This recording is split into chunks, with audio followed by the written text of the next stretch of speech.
Hello, hello, everybody. It's America's Supermom with another edition of Real Lessons with America's Supermom. Today, I want to talk really quickly about never giving up. So, I have here a little prop. This is just a reminder that the Braves have won the World Series. Now, I actually live in Georgia. Today is somewhat of a special day. They're having parades everywhere. Kids are out of school celebrating such a great accomplishment. And I want to stop here and think about, what this accomplishment means. During the week, I was talking on Instagram about it being World Communication Week. And I think that it's so important to make sure that we're communicating to other people, that we are really um, showing up as ourselves. But one of the people that we need to be mindful of is communicating to ourselves, right? And I think this is a great example in looking at the Braves at how they communicated to themselves. Many people might have written them off. It's been so long since they've won. They don't have it in them to make it. But what was their communication? They had a mindset of never giving up.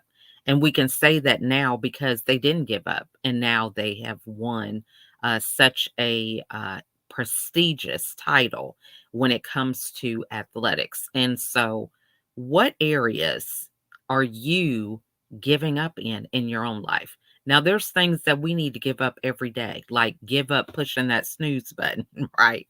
When it's time to get up in the morning, give up that negative talk to yourself, right? The minute you have a good idea, oh, I don't have this for that, or I don't have the money, or nobody's going to support me. Give up that stuff. Okay. That's the kind of stuff you need to let go. But the other things like having creative ideas, it may be hard and challenging. I get that. I mean, I have 15 kids, and there's times that I don't even want to get out of bed. I don't feel like cooking. I don't feel like going to the store. I don't feel like helping with homework. I don't feel like changing diapers, right? A number of things that go into what you don't feel like doing. However, you want to think about where you're headed. All those non-glamorous moments add up to the rewards later on, something like winning a World Series, right? Because that's what it's like. It's all filled with a lot of behind the scenes, a lot of going to practice when everybody else might be partying, or, eating certain things so that you can stay in optimal performance, right? Running when you don't feel like running, right? When you just feel like you want to veg out, you want to get on Netflix, you want to pretend that there's no work to do. But all those moments get rewarded for prestigious awards like this. So, where are you giving up that you need to kind of tweak a little bit, right? We all have our areas. You might want to give up that piece of candy, right? When you're trying to lose the weight. I'm talking about myself, y'all. That's all you like, man, is she in my head right now? That's because I'm talking about me, right? The things that I'm struggling with. So you have to think about, where do you want to go? And a lot of times we struggle with this. We look at the glamour of somebody else's position and we think that it's easy. We see them doing these things effortlessly. But the key is knowing when to show up, right? So I've been on Instagram, LinkedIn, Facebook. I get on these different platforms and people are like, man, you're everywhere. It takes time, it takes effort, it takes, practicing when you really don't want to practice. My kids are in another room and they're like, "Ah, you're on that computer again." Other people may not understand your vision, but they're there to celebrate when you get the awards, right? When you start having those clients call you because they see something that only you can do for them, that's when everybody really begins to take attention. But you don't have to worry about the people that are not paying attention. Now, I understand that my kids have different interests, right? They're not going to be engaged in what my vocation is, right? If I am a coach or if I am doing a speaking engagement, that audience that I'm serving is not my kids, right? So it's okay if they don't understand. But we just have to understand that there's a time and a place. Your kids are a part of your daily routine, and there's a time and a place for them, but there's a time and a place for work. And everybody's not going to understand the hours that you're putting in.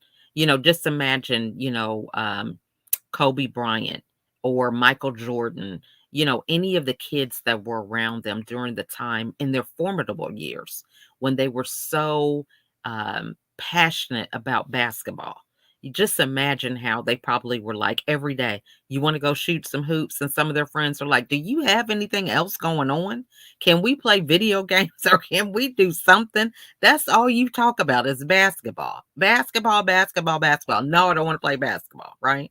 So that's how it is with our businesses, right? We have to understand everybody is not going to want to talk about your business all the time, and that's okay. But get in a space where you can cultivate those gifts and skills to where it really is going to make a difference for you in the long run. Don't allow someone else's lack of understanding and value for something that you do, right? Now, if I know someone who's a surgeon and they want to talk to me about all these techniques about, how they do surgery, I'm not interested in that. Now, they may be my best friend. I may be really excited to hang out with them. But the minute they start talking about that, I'm leaving the room or I am checking out in terms of my attention because I just am not interested. That's not my passion. So, really finding a way that you can balance that passion and understanding other people aren't going to gravitate to it, and that's okay. But that still doesn't mean that you give up. That still doesn't mean that you give them place for certain things. If it wasn't for people not giving up, I wouldn't be on this broadcast right now. It's live streamed through StreamYard. That's another business outside of Zoom or Restream or some of these other platforms. And this gives me the opportunity to reach out to other people all over the world. And it wouldn't be possible if somebody just said, well, nobody understands me. Nobody understands what my vision is. I wouldn't even be here. So take some time to cultivate your vision. Never give up on it. Surround yourself with people that inspire you to continue doing what you're doing. Because at the end of the day, you may find yourself getting something very prestigious like a World Series accommodation. Just saying. But I want to thank you guys for watching, and I will see y'all on the next episode. Have an amazing, amazing Friday and a wonderful weekend. Bye for now.